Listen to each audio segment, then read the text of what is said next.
Assalomu alaykum. Uybeka aziz muxlislar, Uybekasi kanaliga xush kelibsizlar. Bugun geron gulini qirqish, qalamcha qilib ko'paytirish haqida gaplashamiz. Mana geron gulim o'tgan yili yerdan olib, kuzda tuvakka ekkan edim. Bu qish davomida gullamadi, chunki bu yoz bo'yi bu rosa gullagan, juda ham chaman, bu chiroyli bo'lib gulladi. Ko'zlarni quvontirdi. Qanchasini tagidan ildizidan olib qo'shnilarga sovg'a qildim, kim so'rasa o'shanga berdim. Bir tupini o'zimga olib qoldim. Yana bir tupi bor, uni tuvakda har doim saqlayman, yerga ekmayman. Bu qizil gullaydi. Juda ham chiroyli gullaydi.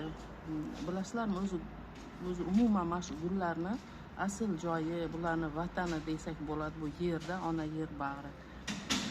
Yerda bular yaxshi o'sadi. Yerda bular xohlagan vitaminlar, kuch-quvvat, hammasi, mineral moddalar hammasi yerda bor. Tuvak ekkanimizda qachon bizlar bularni dorilarni talab qilgan, bunga lozim bo'lgan dorilarni bersakkina gullab, ko'ngildagidek o'sadi. Endi buni yerga ekamiz, xudo xolasa men sizlarga ko'rsataman, qanaqa qirqib, ko'chib qilishni. Mana buni qirqamiz. Buni mana joyidan, mana bo'g'inlaridan qirqamiz. Mana shu bo'g'inlardan sal pastrog'idan qirqsak, mana bu ildiz otishi oson bo'ladi. Mana shu bo'g'ini buni. Mana oqarib turibdi o'zi, mana. O'shandan salgina pastroqdan qirqamiz. Mana bittasini qirqdik. Mana buni ham qirqamiz. Sal bo'g'indan, mana bo'g'indan sal pastrog'ini qirqdik ikkinchisini. Bu keyin bu yoqlardan uyg'onadi, uxlab yotgan nuqtalar deydimi, pochkalar deydimi, chiqadi bular.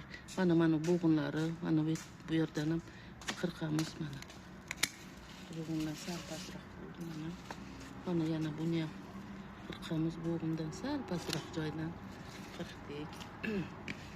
Endi mana buni tepa mana shu yetidan qirsak bo'ladi. Mana. Endi bu juda ham katta shoh qari. Endi buni umuman tagidan qirsak ham bo'ladi. Tagidan agar xohlasa bu tagidan uxlab yotgan ildizidan nuqtalar chiqaradi. Buni pastroqdan qirqib beramiz. Juda ham bu qattiq shoxi, buni yonlaridan chiqishi gumon, tagidan chiqadi xudo xolasa. Mana buni ham mana shu yerdan qirqamiz. Mana shu joylardan bu ildiz chiqaradi. Hozir bunga qirqamiz. Mana buni pastlaridan, mana bo'g'indan shoxcha chiqaradi. Mana buni ham bunaqa qirqamiz hozir. Mana bulardan ham, bularni ham qirqamiz. Mana.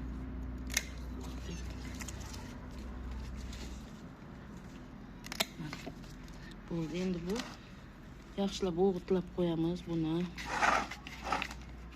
Bu ona geron, yana shoxchalar chiqiz.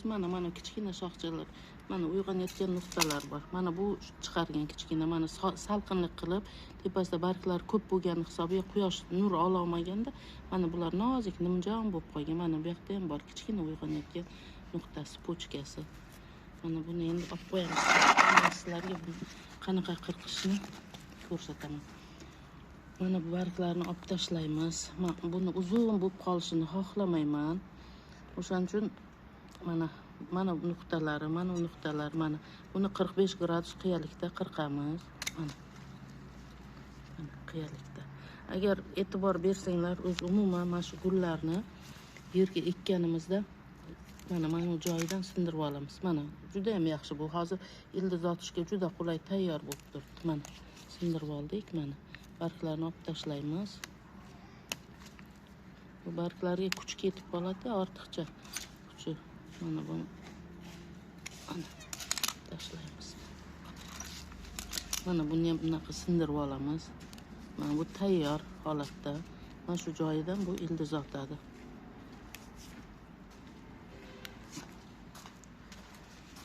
Mana bu ham tayyor, mana o'zi. Bu yosh nuqtalarga geronlar, yosh bolachalar, bular kuch-quvvatga to'la tezroq ildiz otadi. Mana buni ham sindirib olamiz. Bu ham tayyor. Ko'p kuch ketmasligi uchun bularni mana ortiqcha barglarni olib tashlaymiz. Mana 5 ta barg yaxshi, yetarli. Bunga normal bo'ladi. Mana buni ham olib tashlaymiz. Bitta Bularni endi bu yoqqa tashlaymiz. Mana bu ham qalin, barglar qalin bo'lgani hisobiga bu quyoshga intilganda, yorug'likka intilib, bu novcha mana shunaqa bo'lib qolgan. Mana bu barglarni olib tashlaymiz. Mana buni ham mana bo'g'inni pastidan mana qirqamiz. 45 gradus qiyalikda qirqamiz. Chunki 45 gradus qiyalikda qiya qilib qirqqanimizda uni ildiz otish imkoniyati ko'p bo'ladi. Mana ichkariga qiyalab o'sibdi, bilmayman nima sababdan bu bunaqa qiya o'sgan. Mana buni ham bularni kichkina tuvakchalarga ekib qo'yamiz. Mana bu gulimizni ham mana bu shoxchasini ham sindiramiz. O'zi tayyor bu ildiz otishga. Mana sizlarga ko'rinyapti. Mana bo'g'inchasi turibdi mana.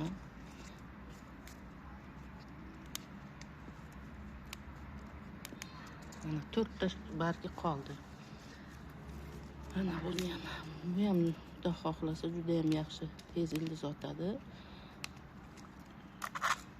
Agar e'tibor bersanglar, gullarni yerga ekkanimizda tuvakka nisbatan yerga ekkan gullarimiz tezroq ildiz otib 99% da ko'karib yashnab ketadi. Mana buni 45 gradus qiyalikda qirqib qo'ydim buni.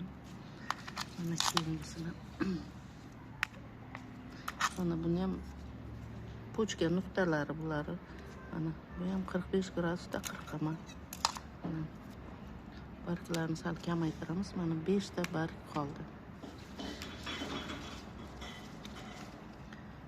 Mana bu ham tayyor. Mana 3 ta barg ekan.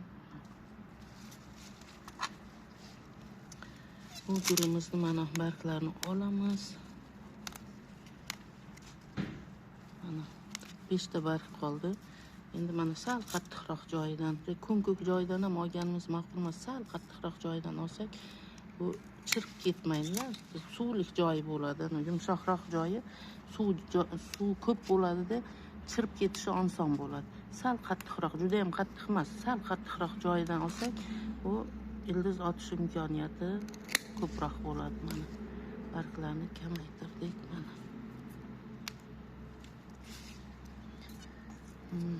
Mana buni ham sindirib olamiz. Mana bu ham tayyor holatda.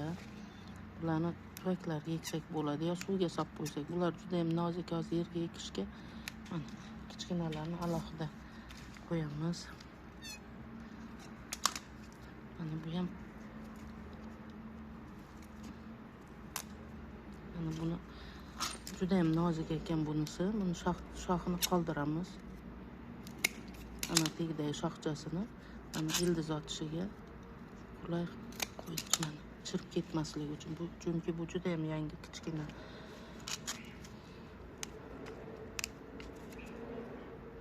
Mana 5 ta bargini qoldirdik. Mana bu ham mana joyidan ildiz otish imkoniyati juda katta mana. Ana sindirib oldik mana. Mana bo'g'inlari juda ham tayyor, yaxshi holatda turibdi.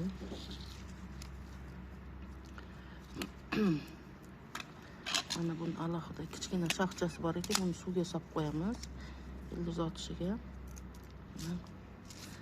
Mana buni ham suvga solishimizga to'g'ri keladi, juda ham kichkina ekan.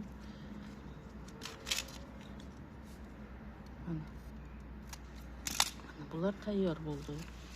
Endi bu gullarimizni hozir men sizlarga ko'rsatib beraman. Asosan kattaroq shoxchalarni umuman bu gullarni 2 soat, 3 soat davomida quritishga qo'yishimiz kerak. Chirib ketmasligi uchun, tezroq ildiz otib, mana bu joyidagi suvlari qurishi uchun 2 soat, 3 soat saqlab turishimiz kerak ekmasdan. Hozir men sizlarga ko'rsataman. Mana bizda karnevinimiz bor. Hozir karnevinga bularni botiramiz. Mana karnevinga botirib oldik. Mana endi buni ekamiz. Mana karlik atir gulim bor. Shundan sal nariroqqa mana ekaman. Yerimiz sug'oruvdik. Mana nam bo'lib turibdi hozir.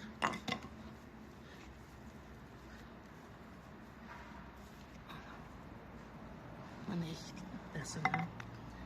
Mana endi keyingisini ekamiz. Mana buni ham karnivenga botiramiz. Mana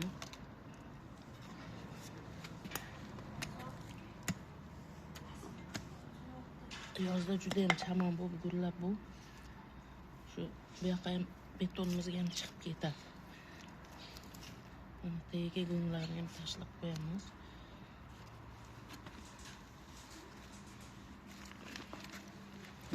Keyingisini mana karniven qildim.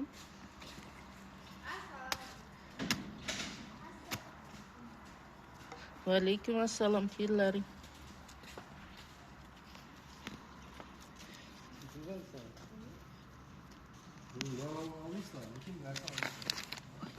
Sen ne aldın?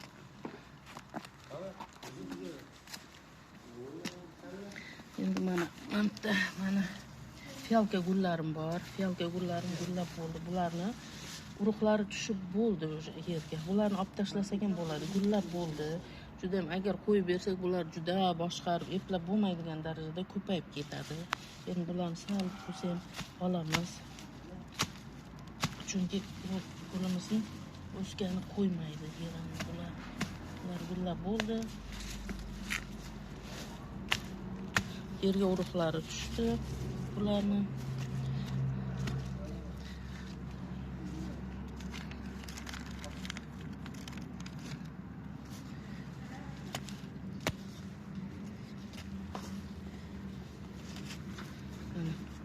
shunaqa qilib hammasini ekamiz.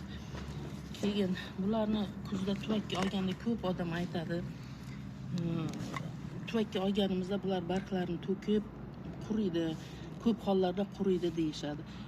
Bu gulni tuvakka olganda albatta bularga epin birinchi tepa shoxlarini bu qirqiladi. Qirqmasa har qanaqa chaman bo'lib gullab turgan gulni yo bir daraxtni joyini o'zgartirsangiz, bu albatta stress bo'ladi. Bu gullarni to'kadi, qurib qolishi ham mumkin. Lekin geram qurimaydi, ko'p holatda barglarini to'kadi. O'shanaqa bo'lmasligi uchun bu yoz bo'yi butun kuchini berib, juda ham chaman bo'lib gulladi, vazifasini bajardimi? Endi kelasi yil o'tkazish uchun bularni qirqib olasiz. Tepa shoxlarini juda 100% kesib tashlamaydi. Pastdan bir qarich yo 1,5 qarich qoldirasiz. 30, xohlasangiz 40 cm qoldirib, tepa shoxlarini qirqasiz. Bo'ldi. Shundan keyin epin yo stressga qarshi dorilarni sepib qo'yasiz.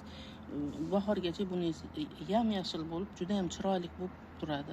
Agar xohlasangiz, uni dorilarni berib tursangiz, qishda ham gullatish imkoni bor. Sog' bo'linglar, salomat bo'linglar. Kanalimga xush kelibsizlar.